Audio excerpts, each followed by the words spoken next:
Welcome back to the land down under. G'day, I'm Stephen Spry, and this is my semi-historical recreation of the early days in Australia. Since I'm using Transport Fever 2 as the messenger, I'm mainly concerned with transport-related events from the early days, although sometimes other significant events do crop up. In previous episodes, I got my dates a little muddled up, so we're turning the clock back to 1789 to get back on course. Did you catch the sailing joke there? Oh, shut up. Yeah, okay, sorry. Look, there's quite a few major events I'm trying to cover in this episode from 1789 through to 1792, and a few of those took me down some awesome rabbit holes I wasn't expecting, which shows how little I actually know about early Aussie history. And that includes epidemics, icebergs, shipwrecks, death fleets, my God, and even more shipwrecks. Whoa, life was interesting in the 1790s, wasn't it?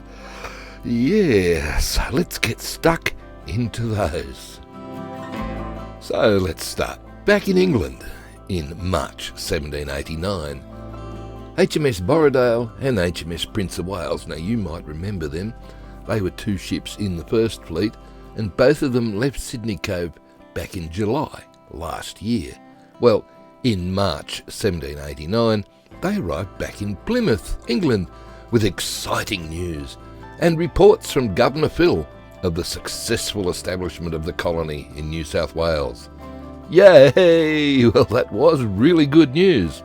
The fact that they did actually make it halfway around the world, well done you, and the ongoing problem of overcrowding in British prisons meant that the British Admiralty said, "You beauty."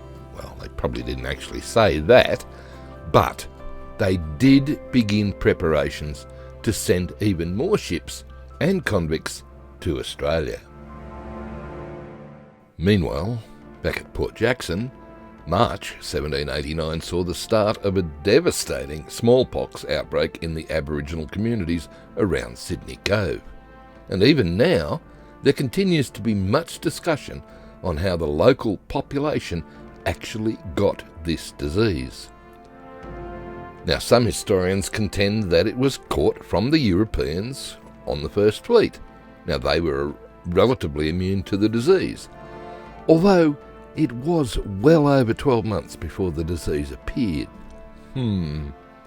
Others speculate that it was imported along Aboriginal trading routes, which I never knew existed, way up to the north of the country around Gulf of Carpentaria, arriving via Macassan traders from the islands of Indonesia. Wow. Another theory, put the tinfoil hat on, is that the smallpox was actually released by the military to make it easier to control the native population. Wow. Yes, well, whatever the cause, this epidemic resulted in up to 2,500 native deaths from an epidemic which lasted for several months in 1789. As I've mentioned several times in this series, the colony was very close to starvation.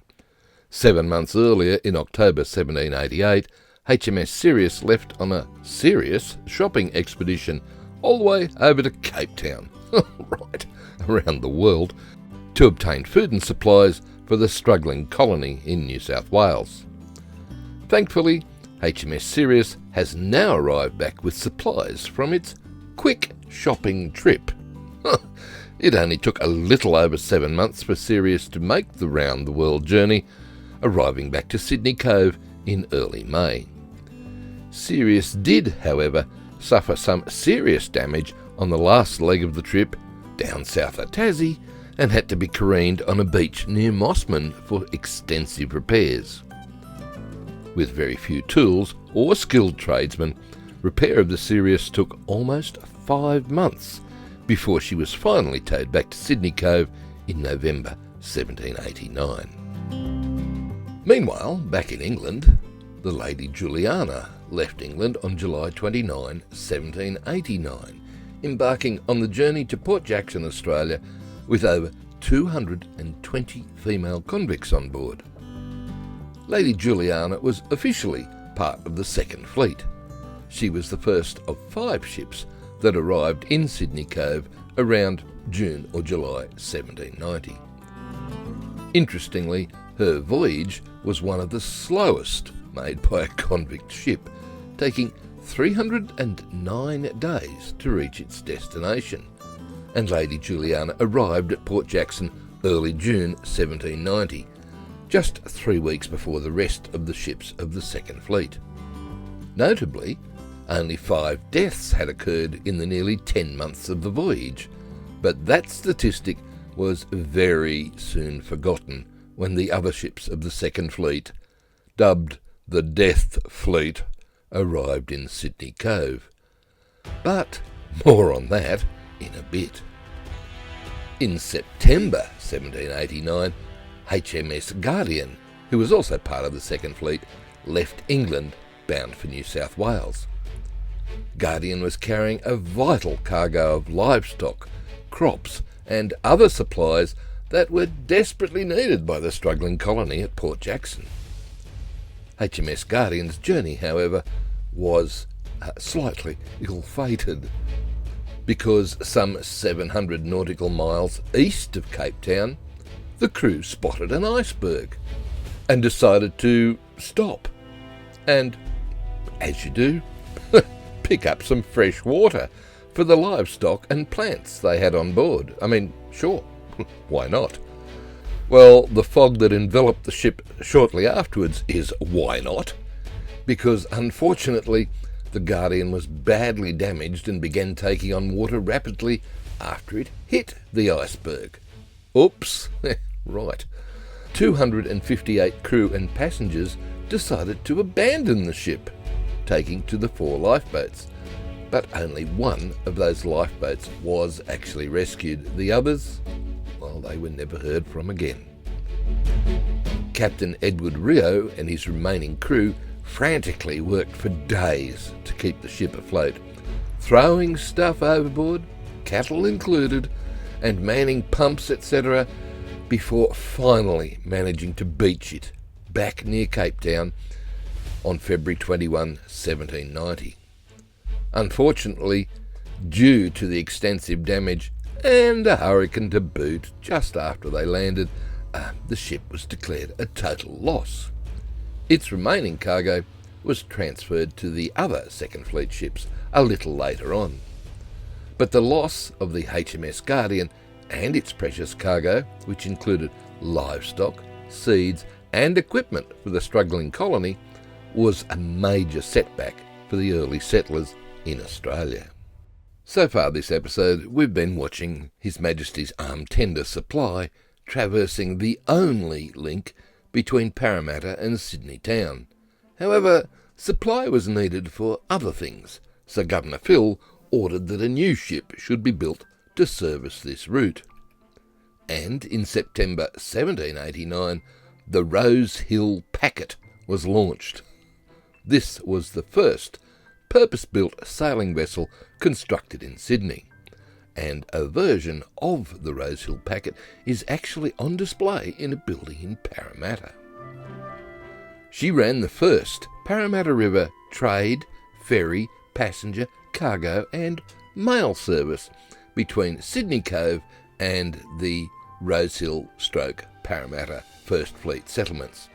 And while its main function was to move freight, it could, arguably, be called Australia's first ferry, despite it often taking a week to make the return trip between Sydney Cove and Rosehill. Your weekly commute is waiting, sir. Right. As much as the service was useful to the settlers, the craft lacked durability to the use of green timber. The carpenters just didn't know how to use the hardwoods that were available at the time at Sydney Cove. The packet service was discontinued by 1800 as other lighter sailing craft and rowing boats were brought into service as ferries. Back over in England in December 1789, a last-minute addition to the Second Fleet, the supply ship Justinian, departed Falmouth for the long journey to Australia and then on to China.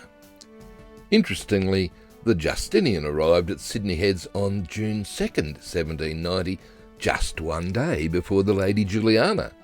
However, due to unfavourable winds, it wasn't able to enter the harbour until June 20th, 1790, just 1 week before the other 3 ships of the Second Death Fleet arrived. Speaking of death fleets, January 1790, the remaining 3 ships of the Second Fleet, the Neptune, the Scarborough and Surprise, left England on January 19th, 1790, carrying 1,006 convicts to the colony of New South Wales. They made only one stop during their journey, at the Cape of Good Hope, where 20 male convicts from the now wrecked Guardian joined them, along with some of the supplies recovered from the wreck. The Second Fleet was infamous for its poor conditions, cruelty and mistreatment of convicts. The mortality rate was very high, with 1/4 of the 1,006 convicts dying during the voyage and around 40% dead within 6 months of arrival in Australia. But we'll get to that a little later. It's March 1790 and the colony remained desperately short of food, with rations being constantly reduced. By now, all of the other First Fleet ships had departed, leaving just the Sirius and Supply in Sydney. It was decided to go to China to pick up some groceries. Why not? Yeah, transferring a number of convicts and Marines to the more fertile Norfolk Island on the way. So, loaded with 400 Marines and convicts and provisions, HMS Sirius, in company with HMS Supply, left to resupply the penal colony on Norfolk Island and then off to southern China. Arriving at Norfolk Island on the 13th of March 1790, the passengers were landed, but strong winds and swell prevented mooring, and eventually threw the Sirius onto a reef. Desperate attempts ensured most of the stores were saved, and the people, but the ship was soon completely wrecked. The colony's main lifeline with the outside world was lost, leaving just the tiny ship Supply. While the original plan for HMS Supply was to accompany HMS Sirius on a journey to China after delivering supplies to Norfolk Island, the ship's mission obviously changed following the wreck of Sirius. So instead of proceeding to China, Supply was required to return to Sydney Cove to help address the colony's desperate need for provisions. The ship arrived back in Sydney on March 27, 1790, carrying the survivors of the Sirius wreck and a small amount of salvage supplies. And in April 1790, HMS Supply left to go to Batavia, present-day Jakarta in Indonesia. The ship was sent there to procure emergency food supplies for the struggling colony. Supply's captain, Lieutenant Ball, successfully negotiated with the Dutch authorities to obtain the necessary provisions and also chartered an additional Dutch vessel, the Waakzaamheid, to transport more supplies back to Sydney Cove. The Second Fleet begins arriving in Sydney Cove in June 1790, bringing much-needed supplies and settlers to the struggling colony. The first ship was the Lady Juliana, a convict ship carrying only female convicts. She was followed by the Justinian, a store ship carrying much-needed supplies, especially important considering the loss of the supply ship HMS Guardian to that iceberg. The relief of Justinian's arrival was, however, quickly negated by the arrival of the 3 convict transports, Neptune, Scarborough and Surprise, and their cargoes of sick and dying male convicts. The voyage of these 3 vessels was infamous for its high mortality rate, with 26% of their convicts dying during the journey, and around 40% dead within 6 months of arrival. Conditions on board these 3 ships were very poor, with convicts on the Neptune being kept in chains, rarely allowed on deck, and suffering from malnutrition and scurvy. The journey was a difficult one, with many convicts dying from diseases like dysentery, scurvy and fever. The ships were overcrowded and the convicts were often kept below deck in chains with little food and fresh air. Upon arrival, some were so weak they couldn't even walk off the ship. Between the 3 ships, fewer than 250 convicts landed in a reasonable state of health, placing an immediate strain on the colony's medical resources. The hospital at Sydney Cove was soon overwhelmed, and the portable military hospital brought by the Justinian was immediately filled as soon as it was assembled. Unfortunately, the Second Fleet was the first to be organised by private contractors, who reduced rations and medicines to increase their profits, contributing to the high mortality rate during the voyage. But believe it or not, future contracts would actually include a payment for the convicts arriving alive. Gee whiz.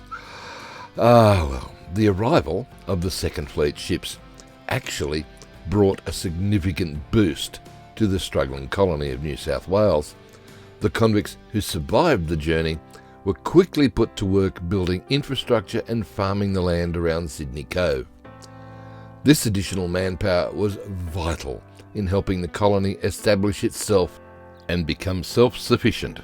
And in addition to the human cargo, the Second Fleet also brought much-needed supplies, including livestock, seeds and equipment. While some of these supplies were lost when the Guardian was wrecked on that iceberg, the majority made it to Sydney Cove and were instrumental in helping the colony survive and grow. So what we're looking at now, ladies and gentlemen, is that sometime in the early 1790s there was a bush tract that was hacked out of the trees. Yeah, that's them, between Sydney and Parramatta. And yeah, well, we didn't have many horses. In fact, I think we only still have 6, maybe more, but I'm pretty sure we've still only got 6. So I put a couple on this horse and cart route between Parramatta, the farm at Rosehill, and the mill at Parramatta on the other side of the river, and then back in to Sydney town. So I'm going to use that as the backdrop while I continue with a few more of the major events of the early 1790s. Enjoy!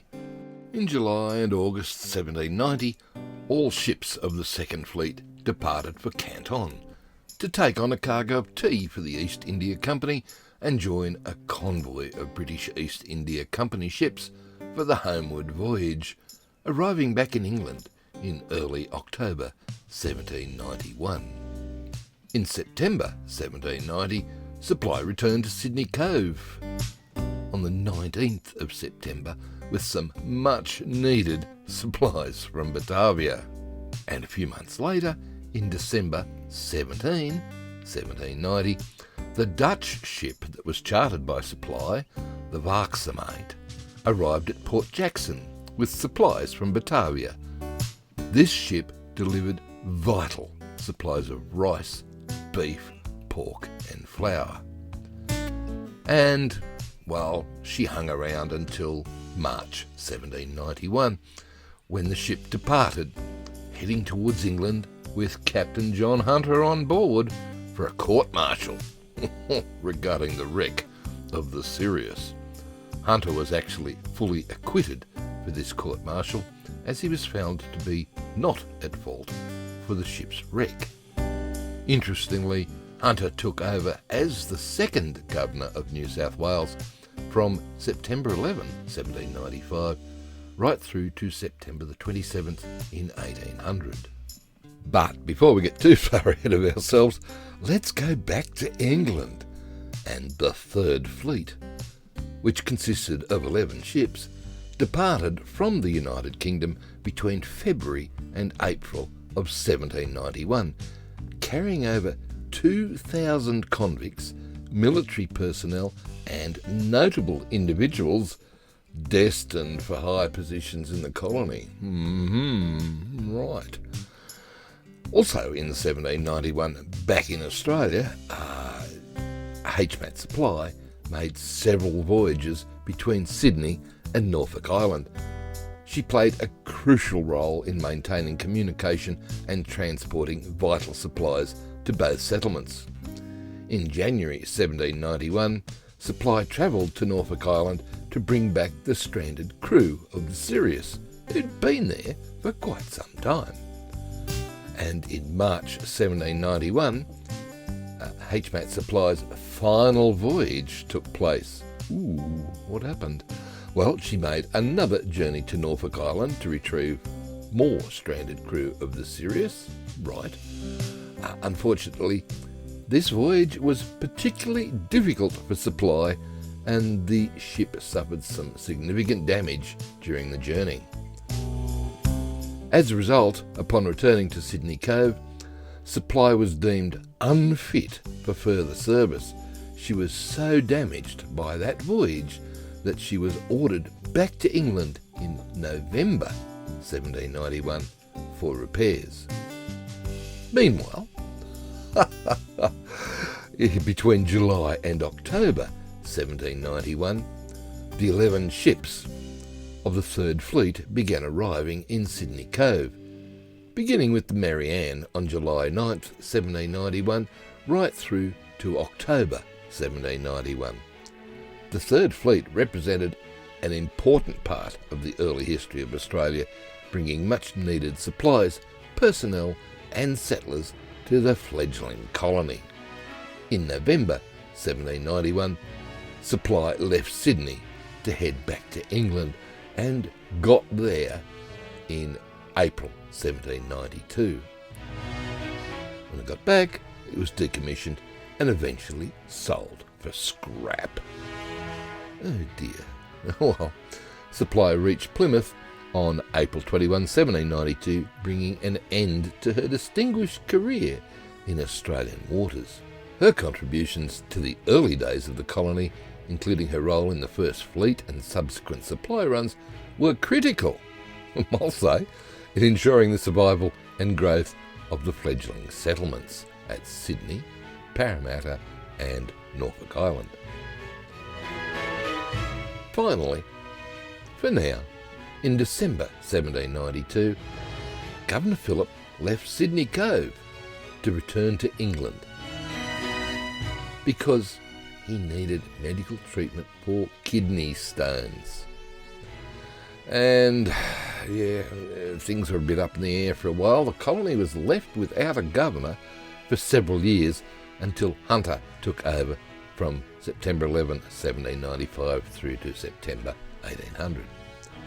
Now, Phil eventually recovered from his kidney stones, and instead of returning to Sydney, he decided to resume his naval career until he retired in 1805.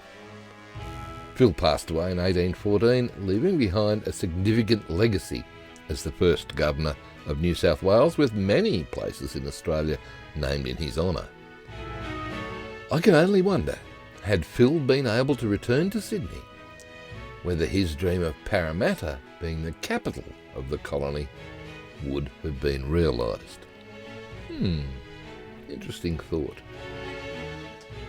But anyway, that was a lot of stuff we had to cover there, and it's great to finally see we've got an actual horse and cart moving. Yep, good to see that.